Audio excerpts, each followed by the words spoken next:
Little lunchtime smoke in the woods. Smoking BP Jum. Classic. No? Look how thick those walls are. Look how shallow that bowl is. So you kind of need a drier, burly blend. Notice to smoke well. I don't know if you can see it, but the BP Jum stamp is upside down. Quality control there, boy.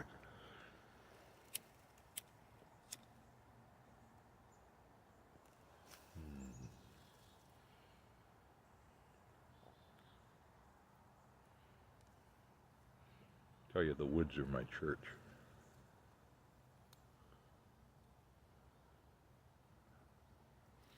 So I'm lucky to have, when I have the time to do it, a quick walk down through the woods, 15 minutes tops. I have timed it in years past. It was like 10 minutes. But as I get older, 15 is more like it. Especially coming home at night when it gets really dark in there. And sometimes I'll just walk the highway.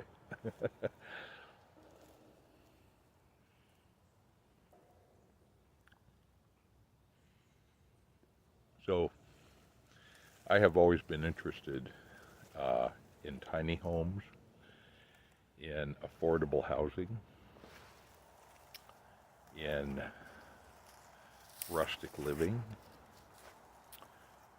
in homelessness, actually. So those are topics that I just seem to gravitate towards. So I wanted to share. It may be a bit much. You know, you don't even have to visit the site. What the heck? It's a YouTube channel called Soft White Underbelly. It's a guy who's originally from Chicago. I think he was in like corporate public relations. You know, he was successful.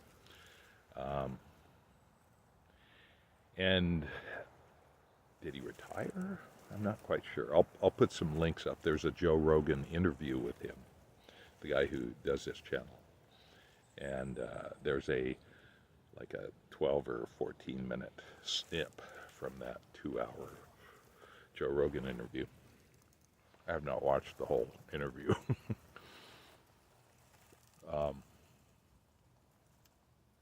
But it pretty much condenses a lot of the discussion, a lot of what this guy does.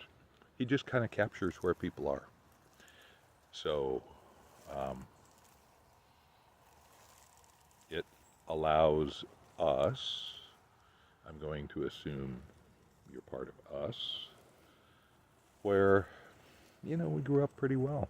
So we have the tools, the ability to make discerning decisions, impulse control, a sense of positive self-worth.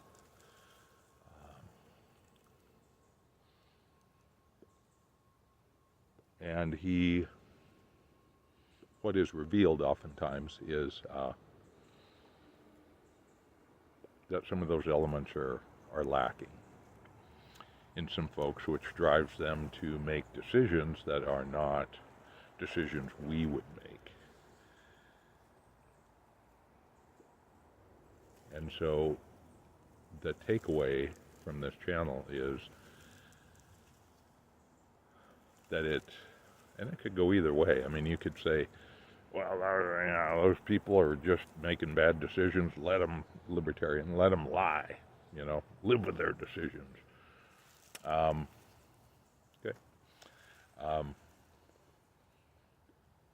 Or it may foster a sense of empathy for how they got there, how they got to where they are. And that's how it has been for me.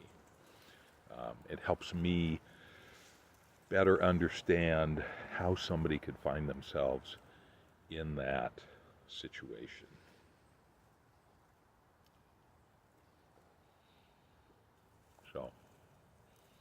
You be the judge.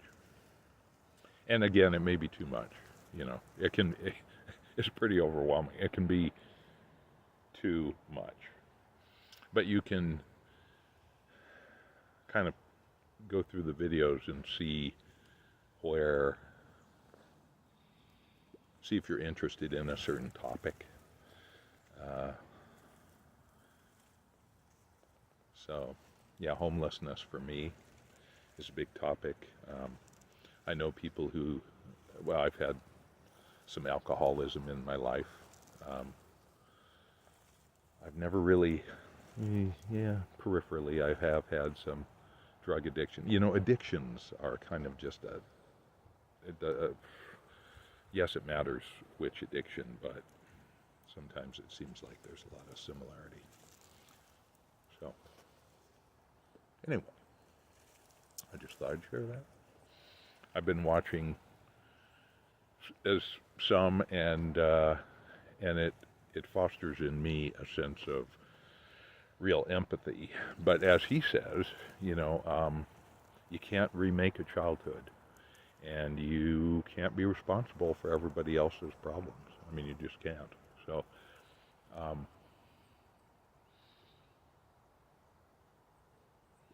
anyway, I find it interesting. You may or may not. Totally up to you. So I'm smoking some 1923 blend.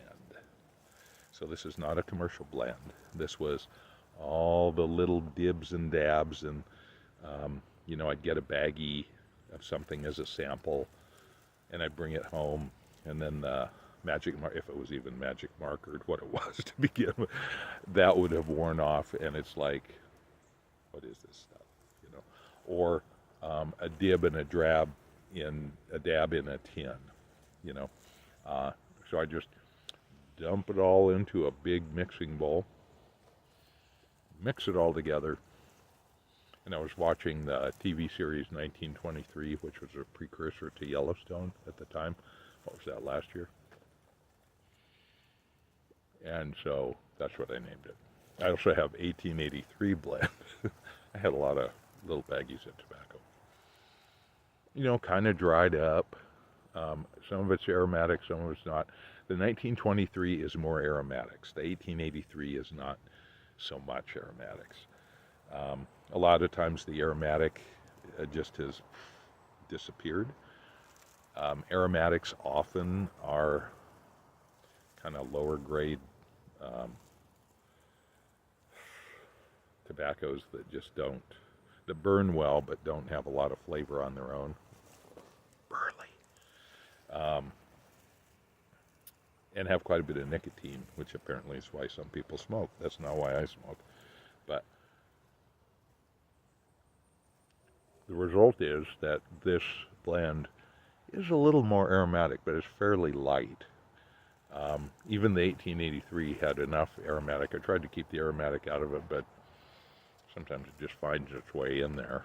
And so on initial light up, you get a whiff of sort of flowers. And I think that's the Lakeland, probably. And then it becomes, I don't know, something else indiscernible to me, but my palate is not discerning,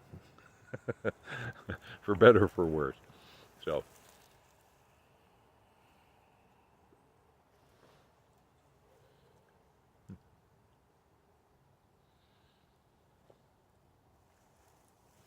but it smokes pretty well in a shallow, wide bowl like this BP Jum, because it's fairly dry. I mean, some of it's from 2009, or before. Actually, some of it's from way before. And normally, a sensible person would just throw it out. But I'm kind of a cheap son of a bitch, so I kept it, and so then combining it with everything else kind of makes it, adds value to it, and makes it smokable, if you ask me.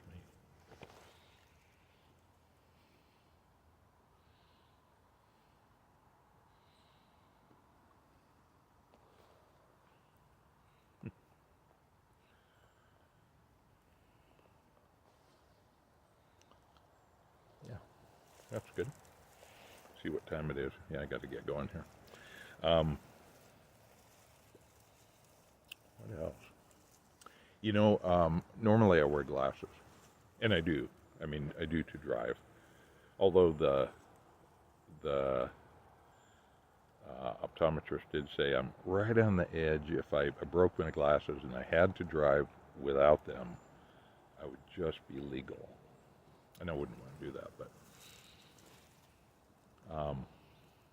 my eyesight, my longer-term eyesight, seems to be getting better because when I did my last optometrist visit for new glasses to get a new prescription, he said, your eye pressures are a little high, and I want you to see this.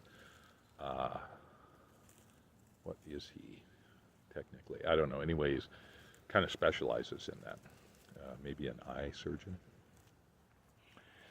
And so I did. And so for about the last 6, 7, 9 months, I've been taking eye drops every night. 1 drop in each eye, latanoprost, or something like that. It's a tiny little bottle. And prescription. And I really hadn't seen any big difference. But now I'm starting to realize that before that, see, I have one eye that's nearsighted and one eye that's farsighted. So this is the nearsighted one. So my brain just compensates.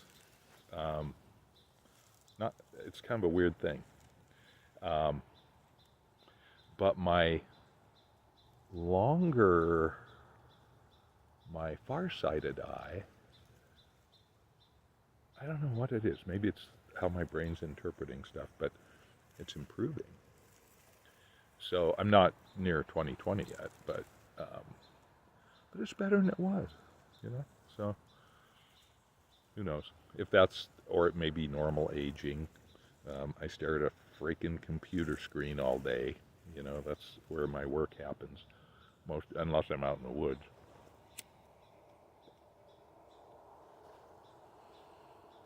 And I will be out in the woods for a few hours this afternoon, which will be nice. Did have to dig out the Filson oilskin, though. It's getting kind of cool and a chance of rain happens, so you just have to be prepared.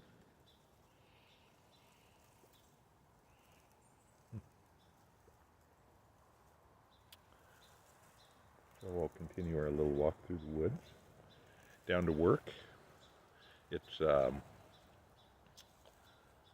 various public entities own this patch of forest here, so I can walk through there. I made a little trail some years ago, kind of up and down, and gives you a little workout. So then sometimes I'll walk down to the post office, pick up my mail, do a 1 mile round trip. Adds to, you got to get your exercise when you can. I'm not a big go to the gym guy, or I got to run 2 miles today. I just don't make time for that. So if I can integrate it into my routine, yeah, that's good.